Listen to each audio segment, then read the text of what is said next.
Hello everyone, I am Simple and I welcome you all to this video which is going to be very interactive and informative interview session which is more likely to be a success story. So for this video, today we have Ankita ma'am in front of us who has successfully cleared her 30th Bihar Judicial Service examination. And so before we proceed further, I would like to congratulate her first. So many congratulations to you ma'am. So let's begin the question round. So ma'am, मेरा आपसे सबसे पहला ये question है कि आपने जो ये फील्ड चूज किया जुडिशरी का, आपको इसकी इंस्पिरेशन कहाँ से मिली? क्या जुडिशरी आपका पहला प्रेफरेंस था या आपको किसी चीज से या किसी पर्सन से आपको इंस्पिरेशन मिली? Thank you simple. जुडिशरी के लिए मेरे इंस्पिरेशन मेरे फादर रहे हैं। वो लॉ ग्रेजुएट हैं और उनकी लॉ की किताबें जब हम पढ़ते थे तो फिर लगता था कि हाँ, ये अच्छा एक करियर ऑप्शन हो सकता है। 12th के बाद उन्होंने मोटिवेट किया कि आप अपना करियर जो है लॉ में बनाइए। तो वहीं से मेरा फोकस हो गया कि लॉ में करियर बनाने के लिए सबसे पहला मेरा प्रेफरेंस रहेगा कि जुडिशरी क्रैक करें, हम जज बने। वही मेरा इंस्पिरेशन था। Okay ma'am.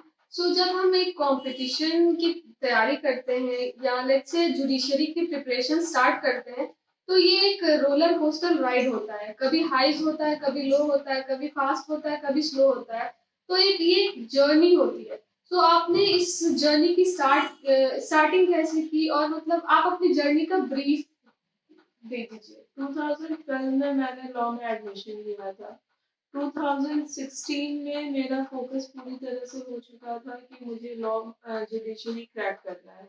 कुछ लोगों से हेल्प मिलती थी, उन लोगों से मेरा हमेशा उन लोगों के कांटेक्ट में रहते थे। लेकिन 2017 में सर के पास हमने ज्वाइन किया क्योंकि सर के बारे में बहुत लोगों से पता चला कि यहाँ पे क्लासेस होती है। तो 2017 में मैंने यहाँ कोचिंग ज्वाइन किया और यहाँ आने के बाद लगा कि हाँ, एक बढ़िया मेंटोर मुझे मिल गया है जो कि मेरा जो टारगेट है जुडिशरी को अचीव करना, उसमें वो काफी हेल्पफुल रहेंगे।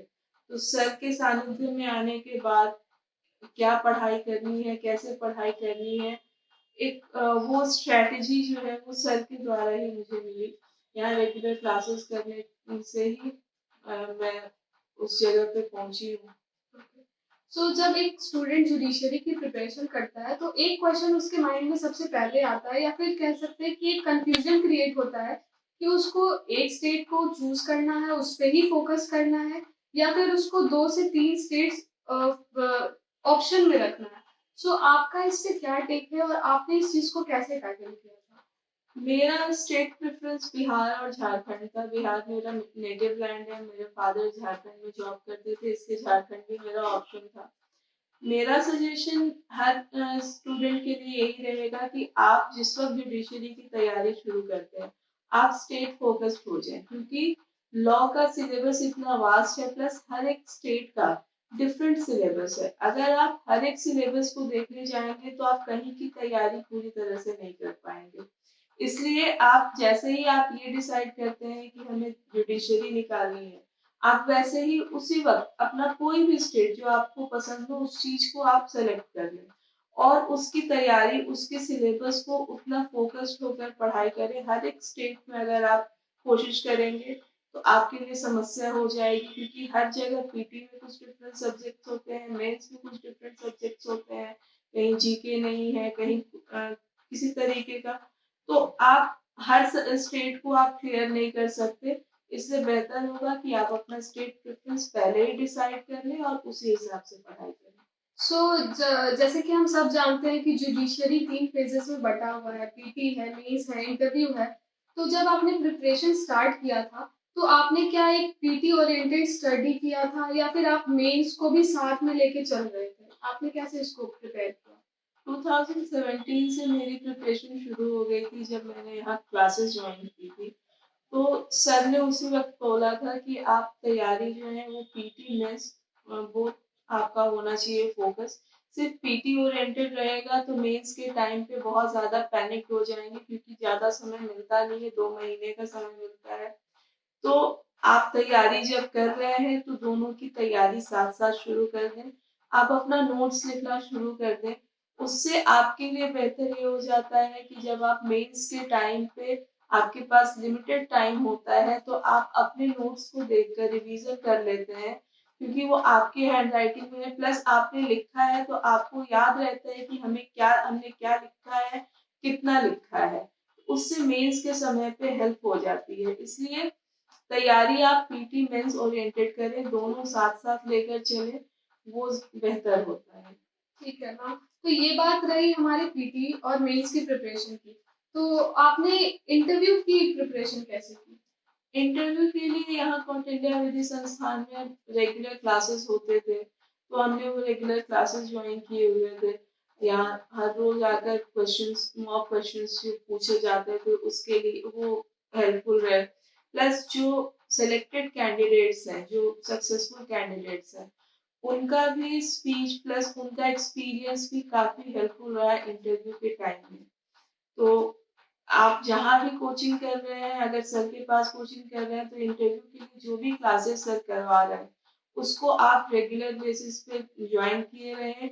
मॉक इंटरव्यूज से जो भी कैंडिडेट्स सर बुलाते हैं, उन कैंडिडेट्स की बातों को सुने, क्योंकि वो अपना एक्सपीरियंस शेयर कर रहे होते हैं और वो एक्सपीरियंस काफी हेल्पफुल होता है। ओके, सो ये तो हो गई पढ़ाई की बातें। अब पढ़ाई के अलावा भी बहुत सारे फैक्टर्स होते हैं जो एक कंपटीशन को क्लियर करने में बहुत ज़्यादा रोल प्ले करते हैं। तो आप स्टडीज़ के अलावा क्या सजेस्ट करती हैं कि एक स्टूडेंट को या जो एस्पायरिंग कैंडिडेट्स हैं वो और किन-किन सेक्टर्स पे अपना फोकस दें या फिर उस पे वर्क करें? सबसे ज़रूरी है हमारा मेंटल हेल्थ, फिजिकल हेल्थ। आपका जब तक ये दोनों मेंटेन नहीं होगा, आप कुछ भी नहीं कर सकते। तो पढ़ाई जो है लॉ की काफ़ी ज़्यादा टायरिंग होती है। आपको 6 से 7 घंटे उसमें मिनिमम देना होता है, प्लस आपकी जितनी कैपेसिटी है आप उतना उसमें दे सकते हैं। तो उसमें मेंटल हेल्थ बनाए रखना बहुत ज़रूरी है, और मेंटल हेल्थ के लिए सबसे बेहतर है आपकी जो भी हॉबीज़ हैं, उन हॉबीज़ को आप 1 घंटे का समय पूरे दिन में दीजिए। क्योंकि पूरे दिन का पूरा पढ़ाई जो है आपका, जो भी थकान है, वो आपके उस 1 घंटे में आपका स्ट्रेस रिलीज़ हो जाता है। तो मेंटल हेल्थ को ऊपर फोकस कीजिए। दूसरी बात फिजिकल हेल्थ। चूँकि 6 घंटे 7 घंटे की पढ़ाई है, तो आपको बहुत सारी प्रॉब्लम्स भी, हेल्थ इश्यूज़ भी आपको होनी शुरू हो जाएँगी। इसलिए सुबह के मॉर्निंग वॉक पे और इवनिंग वॉक पे वो ध्यान दीजिए। आधा घंटा ही टहलिए, लेकिन वो आपके लिए बहुत ज़्यादा ज़रूरी होता है। मेंटल हेल्थ, फिजिकल हेल्थ बनाए रखिए, तभी आपकी पढ़ाई जो है वो अच्छे तरीके से होगी। ओके मैम, ये जो प्रिपरेशन होती है तो कंपटीशन की तैयारी कर रहे हैं तो सब स्टडीज करते हैं, हार्ड वर्क करते हैं, स्मार्ट वर्क करते हैं, बट वो कहीं ना कहीं कुछ स्किल्स होते हैं जिस पे काम करना वो उनका रह जाता है, जिस वजह से उनको बहुत प्रॉब्लम क्रिएट होती है। जैसे सबसे most important I think time management है। आप उस पर क्या मतलब बताना चाहेंगे कि लोग उसको कैसे सही करें ताकि उनको प्रिपरेशन के टाइम पे और एग्जामिनेशन के टाइम पे कोई प्रॉब्लम ना हो? सिंपल जहाँ तक इसकी बात है, तो तुमने कहा हार्ड वर्क और स्मार्ट वर्क। हार्ड वर्क के साथ स्मार्ट वर्क सबसे ज़्यादा ज़रूरी है, क्योंकि आप जब तक अपना टाइम मैनेजमेंट नहीं बनाएँगे, टाइम मैनेजमेंट के साथ-साथ आपको ये भी देखना है कि आप किस तरीके से सारी चीज़ों को एक साथ लेकर चल रहे हैं। आप बहुत ज़्यादा पढ़ाई कर रहे हैं, सारा बेयर एक्ट आपने पढ़ लिया है, सब कुछ कर लिया है। उसके बावजूद आपको जब ये नहीं पता है, क्लियर नहीं है कि क्या पढ़ना है, क्या छोड़ना है, आपकी सारी मेहनत बेकार हो जाएगी। इसलिए एक अच्छे मेंटोर के साथ पास जाएँ, वो आपको बताएँगे कि क्या पढ़ना है, क्या नहीं पढ़ना है। यहाँ रेगुलर क्लासेस में बेयर एक्ट से पढ़ाई होती है। तो सर ने बताया था कि इस पोर्शन को छोड़ना है, इसको पकड़ना है। आपको जब ये चीज़ें, ये गाइडेंस मिलनी शुरू हो जाती है कि आपको क्या पढ़ना है, क्या कैसे पढ़ना है, तो फिर आपका हार्ड वर्क स्मार्ट वर्क में कन्वर्ट होना शुरू हो जाता है। रही बात टाइम मैनेजमेंट की, तो मेरा सजेशन यही होगा कि आप एक सब्जेक्ट पे ही फोकस ना रहें। आप डिफरेंट सब्जेक्ट्स को, 4 सब्जेक्ट आपने एक दिन में सेलेक्ट किया है, चारों सब्जेक्ट का एक-एक पोर्शन ही पढ़ें, 2-2 सेक्शंस ही पढ़ें आप। लेकिन चारों सब्जेक्ट पढ़ें, उससे आपके लिए वो टायरिंग मोनोटोनस नहीं होगा, बल्कि आपका इंटरेस्ट उसमें बना रहेगा। सुबह आप जब भी कंफर्टेबल हो, जैसे मेरा था कि सुबह में हम 2 घंटे जीके के लिए देते थे, उसके बाद दोपहर में एक सब्जेक्ट और शाम में फिर 3 सब्जेक्ट्स पे मेरा फोकस रहता था। तो आप उसी हिसाब से अपना टाइम मैनेजमेंट डिसाइड कर लें। आप जब भी कंफर्टेबल हो उस हिसाब से डिवाइड कर लें टाइम को, और आप उस हिसाब से अपना काम करें। सारे सब्जेक्ट को लेकर चलें, एक सब्जेक्ट को लेकर चलने पे वो आपके लिए भी बोरिंग होगा और आप उसमें बहुत ज़्यादा कुछ कर नहीं पाएँगे। तो टाइम मैनेजमेंट और स्मार्ट वर्क वो ज़्यादा हेल्पफुल रहेगा आपके लिए। लास्टली मैं आपसे ये कहना चाहूंगी कि जो अपकमिंग कैंडिडेट्स है या जो अपीयर होने वाले पेपर में, आप उनको क्या एडवाइस देंगी या सजेशंस देंगी? बहुत सारे कैंडिडेट्स अब इंटरव्यू के लिए, मेरा ये रहेगा कि बहुत सारे लोग इंटरव्यू में जाएं। इंटरव्यू में सबसे ज़्यादा ज़रूरी है कि सर के पास जो भी रेगुलर क्लासेस होती हैं इंटरव्यू के लिए, मॉक इंटरव्यूज वगैरह, वो सब आप ज्वाइन करें। उसमें आपको सारे लोगों का एक्सपीरियंस प्लस आपका प्रैक्टिस होता रहेगा। इंटरव्यू के टाइम आप अपना कॉन्फिडेंस जरूर बनाए रखें, क्योंकि कॉन्फिडेंस ही आपको वहाँ सक्सेस दिलाता है। आप जहाँ भी घबराएंगे आपके लिए वो समस्या हो जाएगी। इसलिए अपना कॉन्फिडेंस बनाए रखें। और उसके आगे जो भी स्टूडेंट तैयारी कर रहे हैं, अभी बहुत समय है। आप अपना अगर आपको जुडिशरी में करियर परस्यू करना है तो आप पीटी मेंस ओरिएंटेड अपना तैयारी अभी से ही शुरू कर दें।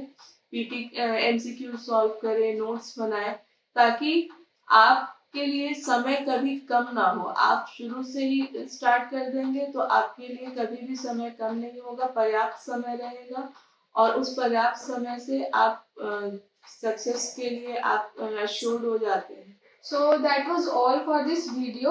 So I would like to thank ma'am that it was a great pleasure to have you here and hear your experience and insights. So thank you so much. और मैं ये आशा करती हूँ कि जो भी ये सुन रहे हैं, जो भी ये वीडियो देख रहे हैं, आपके एक्सपीरियंस से वो कुछ सीखेंगे और जो चैलेंजेस आपने फेस किया है या फिर आपने जो भी शेयर किया वो उससे सीख के और अपनी मिस्टेक्स को वो सुधारेंगे। So thank you so much. Thank you for being here. Thank you so much. Thank you, Simple. Thank you, everyone.